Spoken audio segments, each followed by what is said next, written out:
Hey, what's up gamers? Covent here, and today we're going to be discussing everything you need to know about Arc Raiders from an official blog post from the executive producer. So this is going to be a lot to break down. I'm going to do my best to break it down for you guys. We're going to go over the blog post together. We're going to include a little bit of footage, and we're just going to basically express our excitement for Arc Raiders, one of the biggest games I think of this year. Don't forget the Arc Raiders stress test, aka open beta, is coming the 17th and 18th for all platforms, Xbox, PlayStation, and PC. I recommend if you are on the fence, you don't know if you want to play Arc Raiders, you didn't play any of the betas, this is your chance to try it out. I personally think it's going to be incredible, one of the biggest games of the year, and it's going to absolutely top all the other games out. Now, let's dive into it.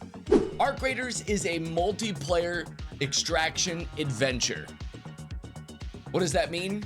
It means you're gonna go out there by yourself or with some friends, and you're gonna have a good old time.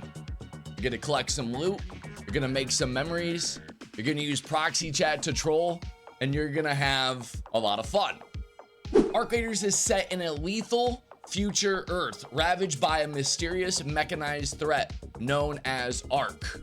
The ARC, basically robots. Think Terminator, but not as smart, but just as mean and vicious. Enlist as a raider and scavenge the surface to thrive in a desolate world. But beware of the machines, beware of other raiders preying on others. So what that means is that this game is a PvP PvE game. PvP meaning other players. So now if you queue by yourself, the matchmaking is gonna try to put you against other players by yourself. If you queue with friends, it's gonna try to match you up against other squads of friends. So 1 or 3s.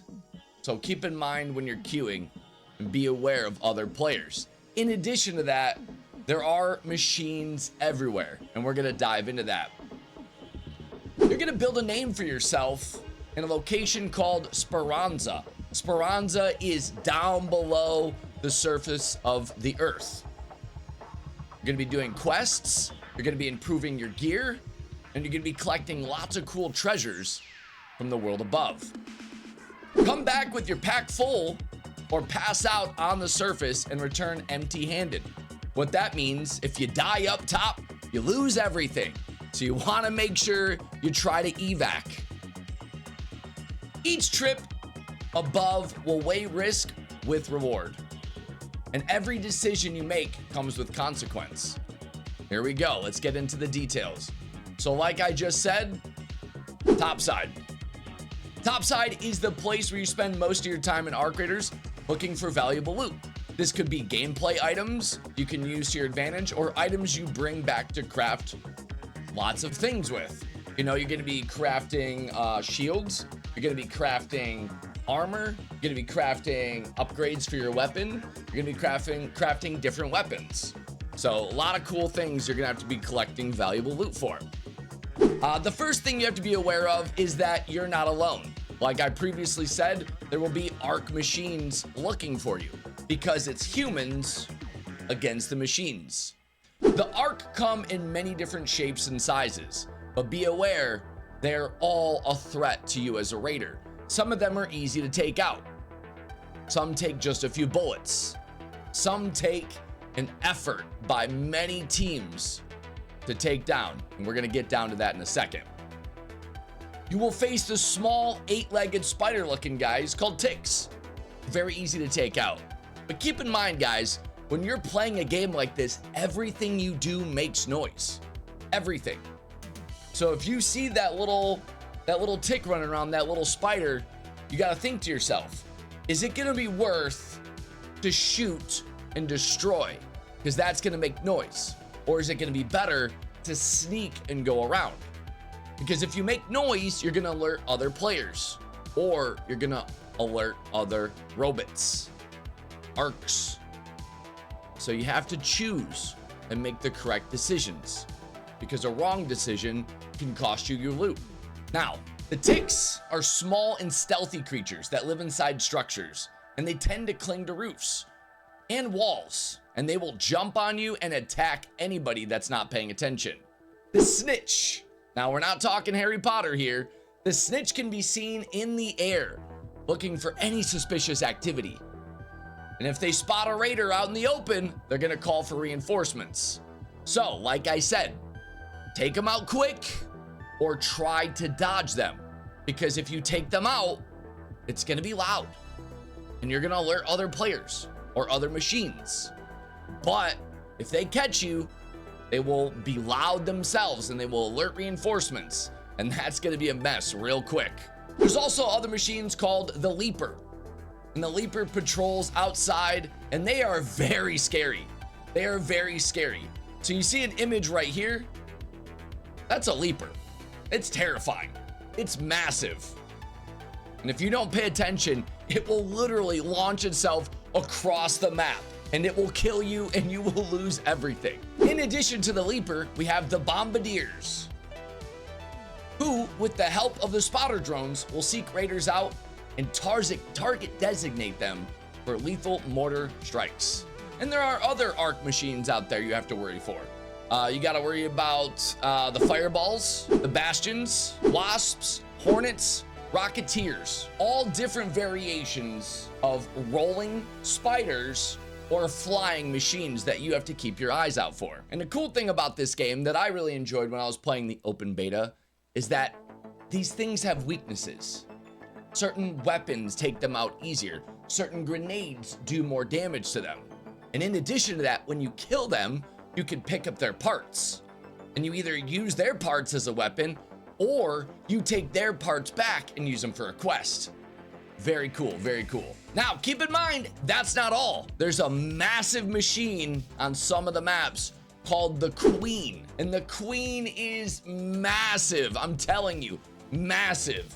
Takes up half the screen. Now, the Queen is something that's gonna need multiple teams' effort. And that's gonna be hard because people wanna kill you. Players wanna take your loot. So if you're able to coordinate with other players, use the proxy chat for your chance to take down the Queen. Because the Queen is gonna have very rare parts and very rare loot that you're gonna need for endgame quests. So keep your eyes peeled for the Queen. Now, the Queen is always going to be defending the Harvester. It's a structure we don't know much about. And keep in mind, anytime I went against the Queen, she took us out. She is very hard to kill. Now, the arc machines are not the only threat topside. There are other players, aka raiders, up there as well. And like I said, you could try to make friends using proxy chat, but you gotta be careful, because even though people will pose to be friendly to you, they might be waiting for you to turn your back and kill you and take that shiny new gun. Now, you could choose to go alone, or you could squad up with 3 players total. Matchmaking will prioritize squad versus squad and solos versus solos, but accidents do happen. When I was playing in some of the play tests, I would queue by myself, and most of the time I would get to play other solos. But there were rare occasions where I would encounter a team of 3, and I had to play very smart, very slow, use the audio cues, and wait to strike. Topsides adventures take place in different locations around what is known the Rust Belt. Your first location will be called Dam Battlegrounds, a map that you're gonna play over and over and over. And that's okay because it's beautiful. It's a map that offers forests, swamps, old research centers, and apartment buildings. It's a good place to learn the ropes, with lots of many places to explore, and some really, really cool loot that you're gonna find along the way. After the battlegrounds, you're gonna head to the Buried City. It's a pre-collapsed city, now covered in sand dunes. Here you're gonna explore the hospital, the mall, town squares, apartment buildings, and old architecture. And the really cool thing about this map is the verticality. You can get to the very tip top of some of the apartment buildings, set up some booby traps, and snipe other players as they're running around on the map. And it's so high up that some of the players even look like ants. After the Buried City, we got the Spaceport. The Spaceport is a derelict launch facility filled with old technology from many generations across different industrial locations. And if you think the Buried City has some insane height and insane verticality, just wait till you get to the Spaceport. At the very center of the map, there is a huge monument, a huge launch facility. just like here in this image. It's gonna be so fun to get up there with your friends, wreak havoc, try to take out other players, or even go after the famed queen. The Raiders have also found their way to a map known as Blue Gate, a location higher up in the mountains featuring open areas, small towns, tunnels, and underground complexes, to name a few. But that's not all. We're getting teased another map, a fifth map. We are getting spoiled as gamers, and I'm so excited. This map is called Stella Montis, and we don't know much about this map because we're just now learning about it, but I'm so excited. All locations feature different weather and times of day, and on top of that, locations might have special conditions implied. There are events that take place on a map that changes how the map is played, and different rewards that are offered. So one thing I noticed was that I needed a special kind of food item, and it only occurred on certain maps at certain times of day. And that made it really interesting, because the moment you saw that peak right on the map location, you had to head there immediately.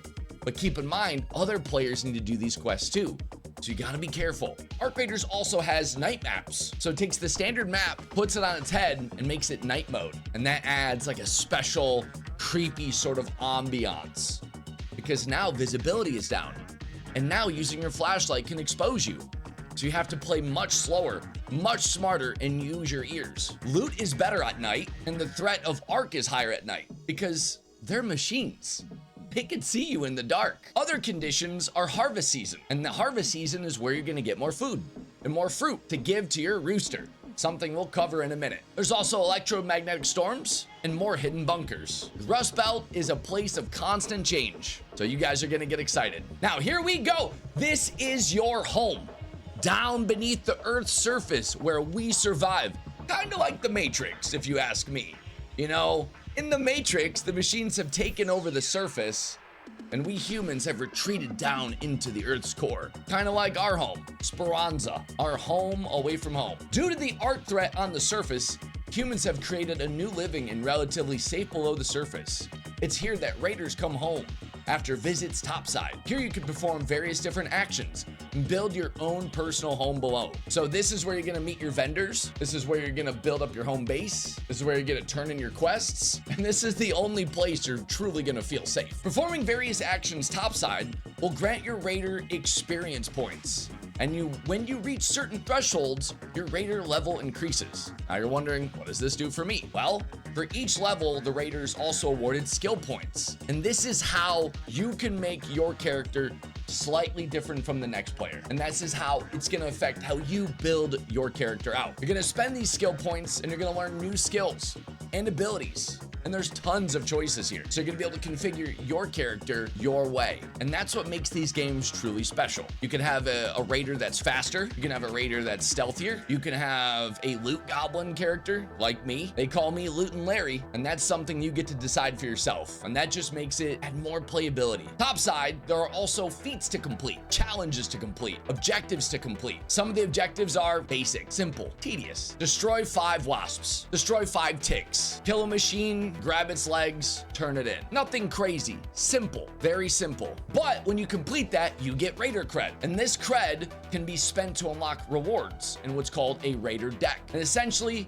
these are different pages with different rewards that you can unlock for free by grinding the game. But there will be a paid version. And we know about Embark. They're a great studio. They made the finals, and the cosmetics and the unlocks and the finals are amazing. So I have very high hopes for the unlocks in your Raider deck. There's also something called the Codex. The Codex is all the knowledge that you've accumulated and learned. Everything about Arc, the locations, the creatures, and even your little companion, the rooster. And the more you progress, the more you'll unlock. Now, not only that, you're gonna get something called a workshop. This is where you're gonna go to upgrade everything, craft everything, repair your gear. And the cool thing about the workshop is you can upgrade your workshop, get better progress, craft more gear, craft better gear. And what do I mean by better gear? I mean rarity of gear. That's right. You're not just stuck with gray. You can get common level, rare, epic, legendary with traditional color schemes like gray, green, blue, purple, orange, maybe some red. So these are some exciting things that you can make that will craft your experience in the workshop. Now, when you're in Speranza, like I said, there's gonna be shops, there's gonna be traders, and they are central core figures in the community. And you're gonna find out some of them aren't nice, some of them aren't safe, some of them will send you on very dangerous missions because they have their own objectives. They're trying to accomplish something sinister, as you will find out when you play through the quests. But it's gonna be a really cool way to learn the lore of the Rust Belt, to learn the story of the Rust Belt, and maybe figure out why and how machines were able to defeat man and take over the top. Traders will also do simple things like sell you ammo, sell you heals, sell you different basic guns. So keep your eyes peeled for traders and new items daily. There are also trials to compete every week.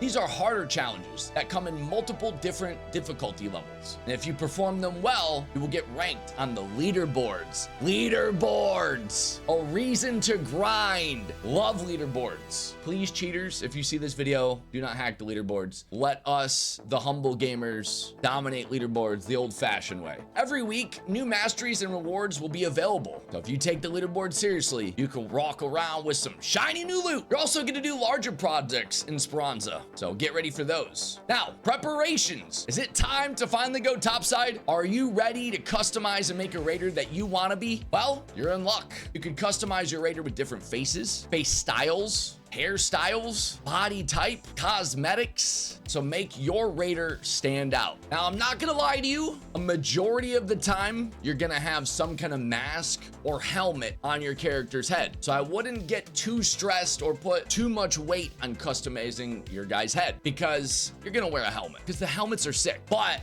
what really is gonna stand out is your backpacks and your charms on your bags. Those are really cool. Additional cosmetics. That's gonna come from probably a battle pass, I'd assume. But then you get some from completing quests, leveling up, raider decks. So we're gonna see what's ready to come in the future. Looking dapper. It's gonna help you, but it's not gonna carry you through the game. You're still gonna have to be smart. You're gonna have to shoot well. You have to play slow. Now, there's lots of different weapons that are gonna keep you alive. You have the Rattler. The Rattler is just your basic little AR. Not very strong, but can be used in a pinch. You got the Volcano, which is a shotgun. The shotguns are crazy in the game. So many plays are made by holding a wall, peeking, shotgun, shotgun, shotgun. So be careful with shotguns, because they can dominate or you can get dominated. But there are so many freaking guns in this game. You could craft them, you can find them. It's gonna make it so fun. There's also energy weapons like the Equalizer, because like, duh, machines took over, so clearly we learned how to use the machines to make our own weapons. Like, duh. Now, in addition to weapons, we got gadgets. Gadgets are useful tools, topside, that you can equip to your raider with everything from lure grenades, or zip lines, or mines, or door blockers, or grenades, flares, bandages. The list goes on and on. Honestly, one of my favorite things to do was zip lines. And you're thinking to yourself, that sounds stupid. Covent, you're stupid. I'm not kidding. Zip lines are so cool. On some of the bigger maps, you get to the very top of the map and you zip line across the map. Then you set up another zip line across the map, and then another zip line. And now you control the top of the map, and you could zip, zip, zip, zip, zip, zip, zip, zip, zip, zip, zip, zip. And it just makes such a fun, unique way to play. The flares are actually cool as well, because when a player gets downed on their knees, a flare goes into the sky. So if you bring your own flares, you could shoot them into the sky and make it look like a player went down. And that's gonna attract other players. And you can use that as a lure, kind of like bait. There's also shields and augments. These are two items that will allow you to customize your playstyle. You can have light, fast armor and shields that can make you more mobile and agile, or you can have heavy armor that's gonna increase your capacity and allow you to carry more gadgets and ammo. I like to go heavy shields, so that way if a fight hits, I'm ready to go. But keep in mind, if you're not playing well, or if you just flat out suck, there are freebies. Now, the thing about the free loadouts is it's a set given to you by Speranza. They said, man, you suck. Now, keep in mind, the freebies aren't good. It's very basic shield, very basic weapon, and these are things that are there just to get you through one run to maybe complete that quest that you're stuck on. Keep in mind, you could also do what I like to do, and that's called a naked run. And that's where you go in with nothing, just literally your melee weapon, and you sneak around and you pray that you open that chest and you get a gun out of it. Now keep in mind though, opening chests makes noise. You're gonna put your melee weapon in there and you're gonna kind of jimmy the chest open, but that makes a ton of noise. And that's gonna alert players or maybe machines, the ARP. So you gotta be careful when you're looting. But naked runs are very fun in this game, especially if you use your microphone. Who knows, maybe if you're nice, someone will give you a free pistol. In addition to that, you get a rooster. Yeah, this guy, you get a rooster. His name's Scrappy. He's kind of like an income generator and he's very cool. And he has his own line of quests too, because he's hungry. So you gotta find him some food. Now, are you guys ready to become a raider? Well, the Rust Belt awaits, full of challenges, treasures, untold stories, other players, PvP, PvE, action, adventure, proxy chat, fun moments, funny moments, only in Arc Raiders moments. Whether you choose to brave it solo or make friends, Arc Raiders offers a dynamic and involving experience that I hope you'll enjoy. Now, there are pre-orders. If you're gonna pre-order this game, you do get some rewards. Now, keep in mind, if you want to celebrate Server Slam, they've added additional pre-order awards. The Bruiser Bundle for all players who purchase any edition of Arc Raiders ahead of launch. And you're wondering, what do I get in that? Well, in the Bruiser Bundle, you get the Bruised Face Style, Punch Hands emote, and a boxing glove backpack right here, seen in this image right here. And you got some like scratches and bruising on the face and the cheeks. You also get the Lucky Duck Bundle, including the Hatchling backpack and the Golden Rubber Duck backpack charm. And you can see all of that right here in this image. You see the gloves, you see the rubber duck, you see the bruises on the face. But keep in mind, guys, like I'm telling you, a lot of times you're gonna be wearing a helmet, so they're not gonna see your face too often. Unless you go no helmet, you know, that's an option too. Guys, I'm excited for Arc Raiders. That's the end of this blog post. Don't forget to join the open beta, aka stress test, 17th, 18th of October. That way you can see if Arc Raiders is a game for you. I truly believe that Arc Raiders is gonna be one of the biggest games of the year. It's gonna blow out Call of Duty. It's gonna blow out Battlefield because it allows you to create your own adventures, your own memories, your own stories. It's gonna allow you to make new friends using proxy chat or enemies, because there are a lot of bad people out there that want to take your gear. So guys, if you like this video, I'm gonna be trying so hard to make content for Arc Raiders because I truly believe it's gonna be a fun game. I truly believe it's gonna be something special. So if you guys like this video or want to see any other videos about Arc Raiders, please let me know down in the comment section. And if you made it this far and you actually watched this whole video, thank you so much. Please leave a like, subscribe, comment, or watch my next video. Thanks for watching.